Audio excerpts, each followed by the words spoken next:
لوگ تو شعر شاعری میں بھی تختی کا واقعہ بیان کرتے رہتے ہیں، اور اب تو بڑا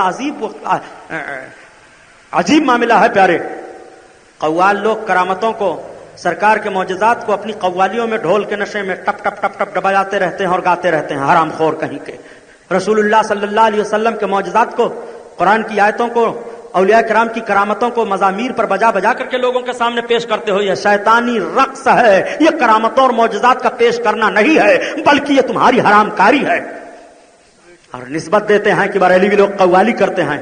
لا دکھاؤ تمہاری ماں نے دودھ پلایا ہو کہ کہیں اعلیٰ حضرت نے لکھا ہو کہ قوالی مزاروں پر کرو۔ قوالی جو لوگ کرتے ہیں ان کی گرفت کرو، جو لوگ مزاروں پر عورتوں کو لے جا کر کے اور جھاڑو پیٹ پیٹ کر کے نذرانہ وصول کرتے ہیں ان کی گرفت کرو۔ اعلیٰ حضرت نے جو لکھا ہے ان کی کتاب پڑھو اور اس فعل کی نسبت بریلویوں کی طرف مت کرو۔ سنو، پیش ڈالا ان بد عملوں نے روحانیت کا معاملہ، بزرگوں کے مزارات کے وقار کو۔ محرم الحرام شریف کا مہینہ ہے، تعزیہ بنا کر کے بے حرمتی کا معاملہ پیش کریں گے اور یہ تصور کریں گے کہ امام صاحب کی روح اس میں آتی ہے، یہ امام صاحب کا روضہ ہے، لے جا کر کے سمندر میں پھینک کر کے تعزیہ مال کریں گے اور کہیں گے ہم امام سے بڑی محبت کرتے ہیں، نعرہ لگاتے ہوئے نہ جانے کس قسم کا چلیں گے، دھواں دھکڑ سلگائیں گے اور سواری لے کر کے چلیں گے۔ گمراہی پھیلانے والے بدعملو، ڈرو خدا کے خوف سے، امام علی مقام کی روح کو نہ دکھ دو۔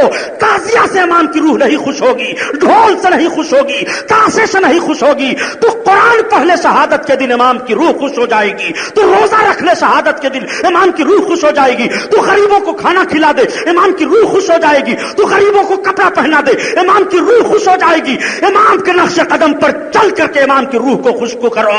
یہ تعزیہ ڈھول باجا گاجا سے امام کی روح خوش نہیں ہوگی، بلکہ امام کا روحانی پھٹکار تم پر پڑے گا۔ یہ جملہ جب بول دیتا ہوں تو بڑی تکلیف ہو جاتی ہے کہ سبحانی صاحب تو تعزیہ داری کے خلاف بولتے ہیں، تمہارے باپ کا کیا جاتا ہے؟ تعزیہ رکھنا جب حرام ہے تو بولا کیا جائے؟ اعلیٰ حضرت سے سوال کیا گیا کہ تعزیہ داری کیا ہے تو فرماتے ہیں مروجہ تعزیہ داری حرام ہے، حرام ہے، حرام۔ نسبت دی جاتی ہے بریلوی لوگ ہیں، یہ بدعتی لوگ ہیں۔ بیش ڈالا آبرو کو۔ حضرت امام حسن و حسین کی تحریک کو سمجھو، حضرت امام حسن کو، حضرت امام حسین کو کس طرح اللہ کے حبیب چاہ رہے ہیں۔ دونوں شہزادے ہیں، نبی کی بارگاہ میں مچلتے ہوئے اپنے خط کو تختی کو لے کر کے پہنچ گئے لکھ کر کے۔ آج بھی اپنے بچوں کو لکھنا پڑھنا سکھاؤ۔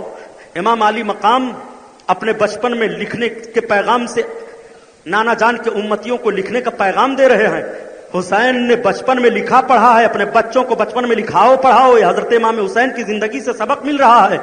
لیکن بچوں کو صرف ٹی وی دکھاؤ، بچوں کو صرف میلے میں گھماؤ، بچوں کو صرف بے حیا بناؤ، اور جب بے حیا بننے کے بعد تمہاری گردن پر یہ لاٹھ رکھ کر کے دباتے ہیں اور تمہاری زبان نکلتی ہے، تب کہتے ہو مولانا صاحب سے تعویذ لکھوا کر کے لاؤ، میرا بیٹا نافرمان ہو گیا ہے۔ بیٹے کو فرما بردار بنانا چاہتے ہو تو نبی کی بیٹی فاطمہ نے جس طرح سے اپنا خون جگر پلایا تھا اپنے شہزادوں کو، اپنا دودھ پلایا تھا اپنے شہزادوں کو، اس طرح سے ماں بن کر کے اپنے بچے کو دودھ پلائے۔ بچہ وفادار ہوگا، بچہ مجاہد بنے گا، بچہ حلال خور بنے گا، بچہ اپنے ماں باپ کے قدموں پر اپنی زندگی ہردم قربان کرنے والا بنے گا۔